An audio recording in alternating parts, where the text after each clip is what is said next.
بسم اللہ الرحمن الرحیم۔ السلام علیکم کلاس 9th، امید ہے آپ سب لوگ ٹھیک ہوں گے۔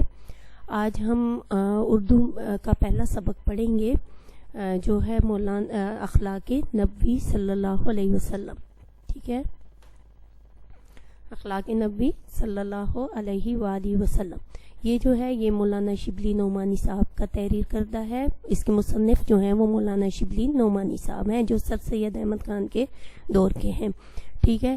اس میں سب سے پہلے ہمارے پاس جو ہے وہ ہے مداومت عمل، مداومت عمل، ٹھیک ہے۔ مداومت کسے کہتے ہیں؟ یہ عربی زبان کا لفظ ہے، اس کے معنی ہے ہمیشہ کے، یعنی ہمیشہ کسی عمل پر قائم رہنا، پابندی کے ساتھ وہ کام کرنا۔ تو سب سے پہلے ہم سٹارٹ کرتے ہیں اپنا سبق۔ اخلاق کا سب سے مقدم اور ضروری پہلو یہ ہے کہ انسان جس کام کو اختیار کرے اس پر اس قدر استقلال کے ساتھ قائم رہے کہ گویا وہ اس کی فطرت ثانیہ بن جائے۔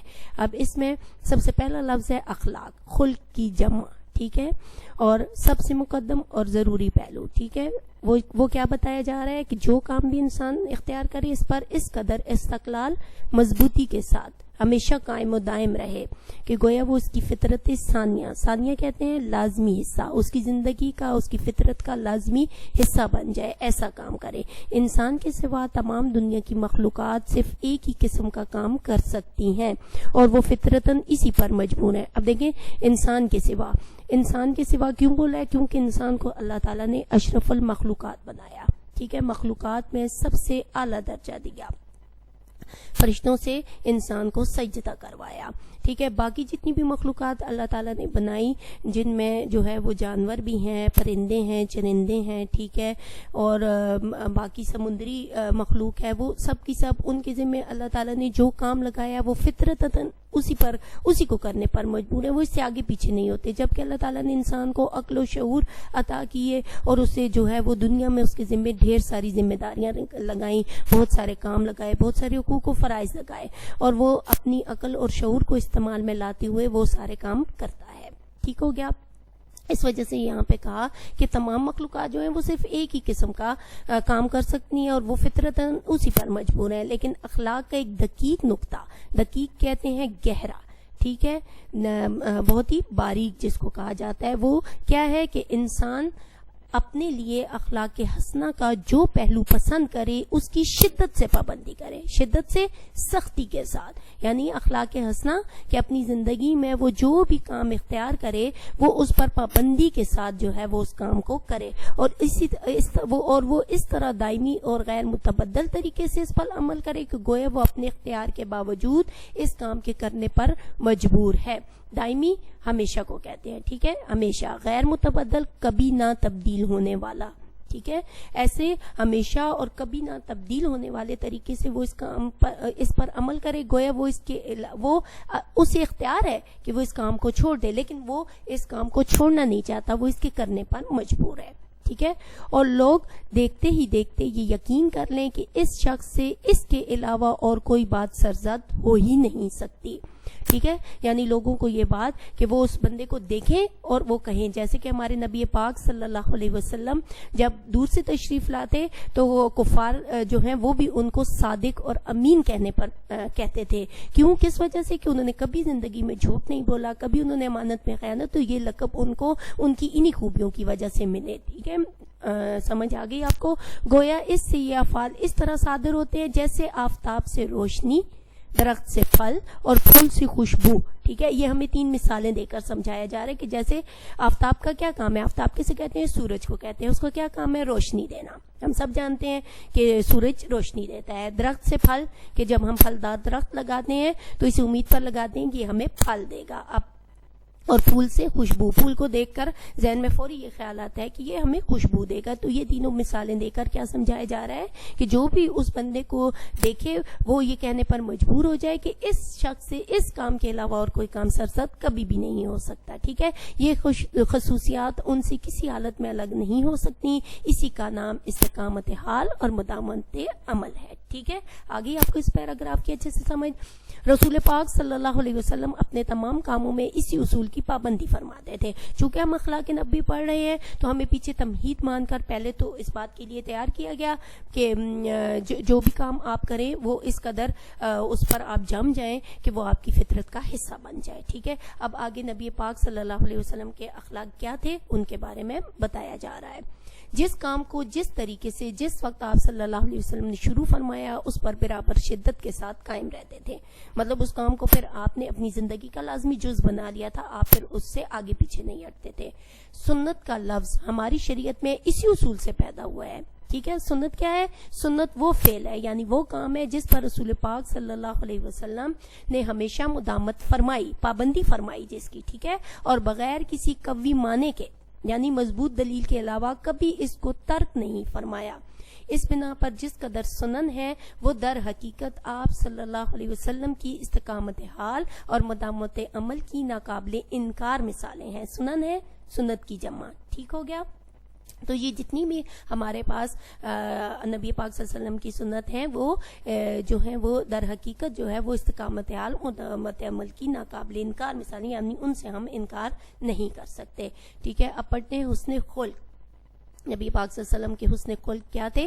حضرت علی رضی اللہ تعالیٰ عنہ, حضرت عائشہ رضی اللہ تعالیٰ عنہ, حضرت انس رضی اللہ تعالیٰ عنہ, حضرت ہند رضی اللہ تعالیٰ عنہ بن ابی حالہ وغیرہ جو مدتوں تھے آپ صلی اللہ علیہ وسلم کی خدمت میں رہے تھے, ان سب کا متفق کا بیان ہے. متفقہ کہتے ہیں جب سب کسی بات پر اکٹھے ہو جائیں. ٹھیک ہے, اکٹھے جو سب لوگ ایک ہی بات کہیں اس کو متفقہ کہتے ہیں. متفقہ بیان ہے کہ آپ صلی اللہ علیہ وسلم نہایت نرم مزاج, خوش اخلاق اور نیک سیرت تھے. آپ صلی اللہ علیہ وسلم کا چہرہ ہنستا تھا, وقار و متانت سے گفتگو فرماتے, وقار و متانت سنجیدگی کے ساتھ. ٹھیک ہے, اور کسی کی خاطر شکنی نہیں کرتے تھے, یعنی کسی کا دل وغیرہ آپ نہیں توڑتے تھے. معمول یہ تھا کہ کسی سے ملنے کے وقت ہمیشہ پہلے خود سلام اور مصافحہ فرماتے. کوئی شخص جھک کر آپ صلی اللہ علیہ وآلہ وسلم کے کان میں کوئی بات کہتا تو اس وقت تک اس کی طرف سے رخ نہ پھیرتے جب تک وہ خود منہ نہ ہٹا لے. مسافے میں بھی ہمیشہ یہی معمول تھا, یعنی کسی سے ہاتھ میں لاتے تو جب تک وہ خود نہ چھوڑتے اس کا ہاتھ نہ چھوڑتے. اکثر نوکر چاکر, رونڈی, غلام خدمت اقدس میں پانی لے کر آتے کہ آپ صلی اللہ علیہ وسلم اس میں ہاتھ ڈال دیں تاکہ متبرک ہو جائے. متبرک کس کو کہتے ہیں؟ برکت والا. ٹھیک ہے, جھاڑوں کا دن اور صبح کا وقت ہوتا. جھاڑوں کا دن شدید سردی کے دنوں کی بات ہو رہی ہے جب بہت زیادہ سردی ہوتی ہے, اور صبح کے وقت تو آپ کو پتہ ہے نا بہت ہی شدید سردی ہوتی ہے. تو اس وقت بھی اگر کوئی آپ کے پاس یہ پانی وغیرہ لے کر آتا تو ہم آپ صلی اللہ علیہ وسلم کبھی انکار نہ فرماتے. ٹھیک ہے, مطلب اس قدر آپ میں عاجزی پائی جاتی تھی, آپ میں جو ہے وہ دوسروں کا احساس پایا جاتا تھا کہ اگر صبح سویرے شدید سردی میں بھی کوئی پانی لاتا کہ برکت کے لیے کہ یہ متبرک ہو جائے اور آپ اس میں ہاتھ ڈال دیں تو آپ منع نہ فرماتے, کبھی بھی انکار نہ کرتے. مجالس صحبت میں لوگوں کی ناگوار باتوں کو برداشت فرماتے, یعنی جب آپ کی صحبت میں مجلس وغیرہ ہوتی اور وہاں پہ کوئی ایسی ویسی بات کرتے تھا تو تب بھی آپ اس کی بات کو برداشت کرتے, کبھی اسی وقت اس کو نہ ڈانٹے یا منہ پہ اس کو جواب نہ دیتے, اس کا اظہار نہ کرتے. کسی شخص کی کوئی بات پسند نہ آتی تو اکثر اس کے سامنے اس کا تذکرہ نہ فرماتے. ایک دفعہ ایک صاحب عرب کے دستور کے مطابق زعفران لگا کر خدمت میں حاضر ہوئے. آپ صلی اللہ علیہ وسلم نے کچھ نہ فرمایا. جب وہ اٹھ کر چلے گئے تو لوگوں سے کہا کہ ان سے کہہ دینا کہ یہ رنگ دھو ڈالیں. مطلب آپ کو ان کا وہ زعفران لگا کے کپڑوں پہ پسند نہیں آیا, لیکن آپ نے ان کو نہیں کہا کہ یہ آپ کیسے کپڑے پہن کے آ گئے یا آپ نے یہ کیوں لگایا ہے. جب وہ چلے گئے تو دوسرے لوگوں سے کہا کہ ان سے کہیے کہ یہ رنگ جو ہے وہ دھو ڈالیں. مجلس نبوی صلی اللہ علیہ وسلم میں جگہ بہت کم ہوتی تھی. جو لوگ پہلے سے آ کر بیٹھ جاتے تھے ان کے بعد جگہ باقی نہیں رہتی تھی. مطلب جب اسلام نے ترقی کرنی شروع کی اور زیادہ سے زیادہ لوگ مسلمان ہونے لگے, جو اسلام قبول کرنے لگے, تو مسجد نبوی کی اس وقت تو جگہ اتنی زیادہ نہیں تھی نا, تو وہاں پہ پھر جگہ جو ہے وہ کم ہو جاتی بیٹھنے کے لیے.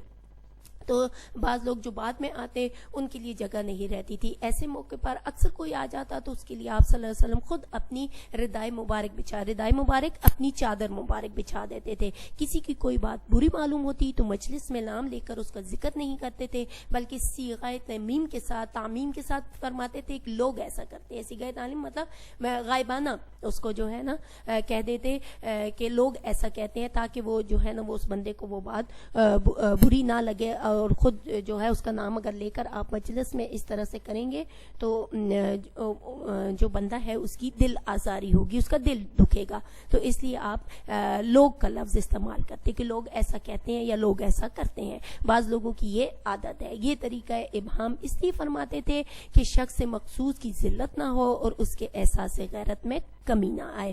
ٹھیک ہے، ٹھیک ہو گیا 9th کلاس. امید ہے آپ کو اس کی سمجھ آئی ہوگی. تو اس میں ہمارے پاس آپ کی مشق کے 2 سوال آئے ہیں. ٹھیک ہے، صفحہ نمبر 9 پر آپ کے مشقی سوالات ہیں.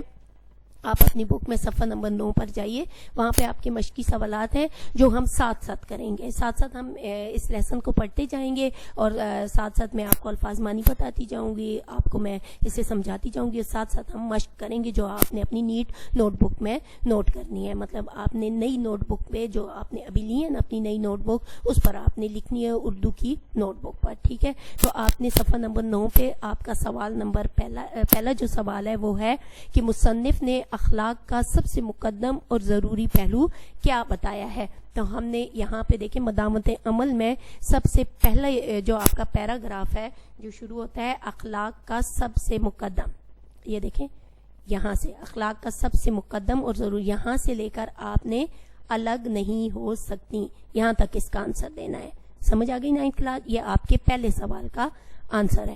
اب اگلا سوال جو ہے وہ ہے آپ کا، اگر کسی کی بات ناگوار لگتی تو آپ صلی اللہ علیہ وسلم کیا فرماتے تھے؟ یہ دوسرا سوال ہے. اس کا آنسر آپ دیکھیں آپ کے صفحہ نمبر 4 پر، یہاں سے ہے مجالس صحبت میں لوگوں کی ناگوار باتوں کو برداشت فرماتے، یہاں سے لے کر یہ رنگ دھو ڈالیں یہاں تک. یہ آپ کے دوسرے سوال کا جواب ہے. یہ دونوں سوال آپ نے لکھنے ہیں. انشاءاللہ ہم پھر اگلے لیسن میں مزید سوال بھی کریں گے، اور اگلے لیسن کو جو کہ ایثار سے شروع ہوتا ہے انشاءاللہ ہم اگلے لیسن میں پڑھیں گے. اپنا خیال رکھیے گا. وآخر دعوانا ان الحمدللہ رب العالمین.